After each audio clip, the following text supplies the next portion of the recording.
Sangra is an interesting upcoming horror game that is heavily inspired by the classic style horror games of the 90s and early 2000s that brings back the oppressive atmosphere and mechanics that define the genre. While it has the visual style of the likes of the PS1 era, it does have modern controls and an over-the-shoulder third-person camera perspective that was made popular with the iconic Resident Evil 4, which we see so many games adapt to this style now even today. But it even proves that with this early demo that over-the-shoulder techniques and control systems do work with outdated graphics, especially if you can get the atmosphere and the context of the gameplay right. It does present a unique mix to give an experience that's contemporary with a touch of classic elements, but doesn't lose the essence of true survival horror. In typical survival horror fashion, however, I will admit, the game does have a lot of similar context. So you have to solve puzzles, you have to unlock doors, you have to use keys, find codes, use logic to solve puzzles, using intelligent kind of gameplay mechanics. You have to traverse wisely through a maze of corridors, doors, claustrophobic environments that are all tightly crafted and interconnected that will help you to escape the madness within. You also do have an item inventory management system with limited resources available, which will require you to make difficult decisions on whether to stand and fight or flee and survive. And you also have access to storage or item boxes, save rooms, so that you can save your progress, as you will need to utilise this in order to keep the gameplay alive. Along the way, however, upon interacting with items and resources, you will find snippets of information in the form of newspaper articles, pieces of paper, and just files that will give you a context to tell the story's narrative, even help you to solve puzzles, and even give you clues as to how to solve certain puzzles. But everything feels very dystopian and dark, and it definitely influences the game's mysterious metallic substance, especially with the graphics and the visuals, which sees the character that you play as being trapped inside of a research facility that's been plunged into chaos due to a load of different experiments that has gone wrong, which results in seeing unexplainable creatures come to life and are lurking around all of the corridors and rooms that you'll find yourself roaming around in. And this is where your only outlet will be to try and escape this madness and survive if any way possible.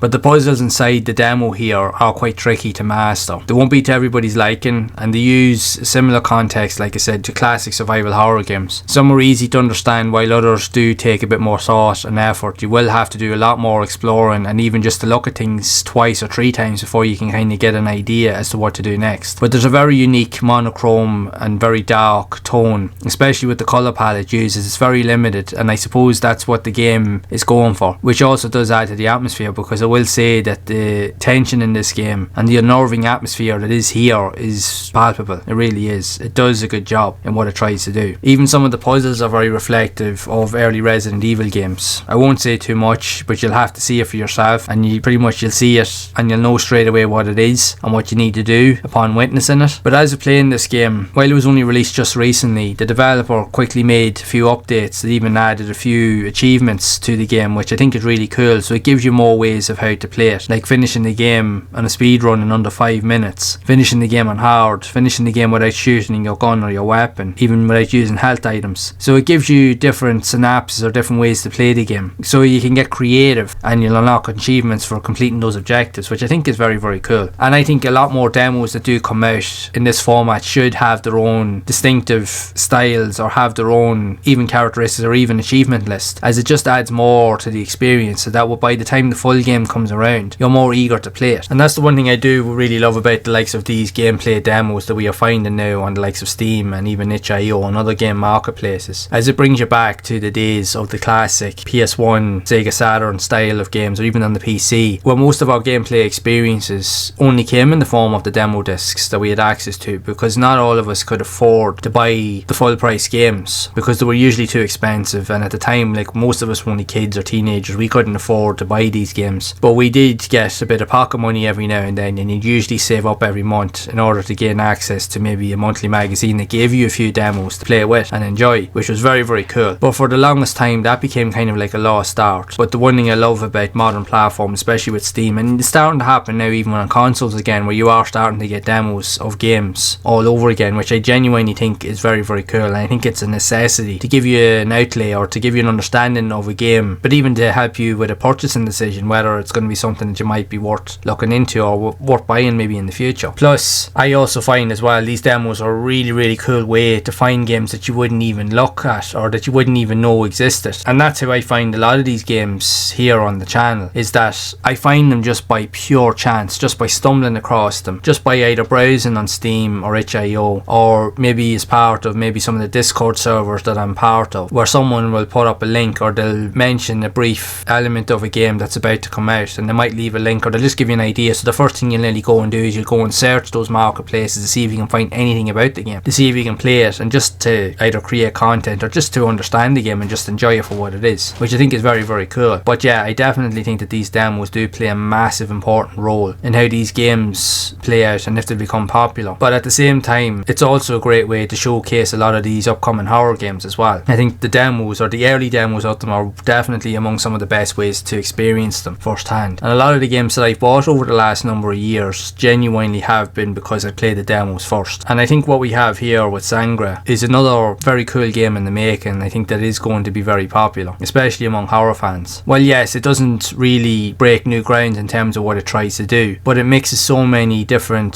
gameplay types from elements that actually work. It uses the PS1 style graphics or aesthetic, but it has the over the shoulder camera perspective that was made popular with like the Resident Evil 4 and even with modern games. And in fairness, it does work very, very well. The control systems, especially if you've a controller hooked up to your PC, it does work very well. The gameplay and the controls are very fluent, very interactive. Yeah, the puzzles are tricky, I'll admit, in the demo. I've still yet to figure out some of them, so I will be going back and playing it, trying to get all of the achievements, because that's something I do enjoy in my spare time with a lot of these games. And I think being able to get achievements on demos is a very cool and nice touch. Definitely one to look out for sure. I'll drop a link to this game down in the description. I highly recommend that you give it a go. I think you'll enjoy it, because like I said, it combines all of those elements of classic horror and modern horror all in the same type of style. So if that's something you're into, I genuinely think that you'll enjoy this one. But I think the whole vibe of it is very, very cool. I just love the PS1 style visuals. It's my favourite graphical style of video games. But to see a lot of these games coming out now in modern platforms, I think is very, very cool indeed. And I think they just work really, really well for horror games. They really do. I just think with this style you can get a lot more tension and atmosphere out of it than you can get with more highly detailed games. Now that's not to say that it's a bad thing, like they all have their place, but I think for me the most atmosphere that I've experienced as a gamer over the years has definitely come from playing games like this. But I suppose in many ways it's probably for me nostalgic, because I always grew up playing games like Resident Evil and Silent Hill, so that's always my favourite style of games. So anything that looks or even remotely looks like it is always a win in my book. With that being said though, I would highly recommend you give this game a go. It has all of the elements with a modern feel. If you like solving puzzles, searching for items, exploring, inventory management, finding loads of different weapons, shooting everything that moves with the limited resources that you have, and trying to survive amidst all the chaos, then you'll feel right at home here. Definitely give it a go. This will be one to look out for over the coming months for sure. And if you would like to see even more content of other upcoming survival horror games like this that are also in development that will be released soon, you can check out this next video.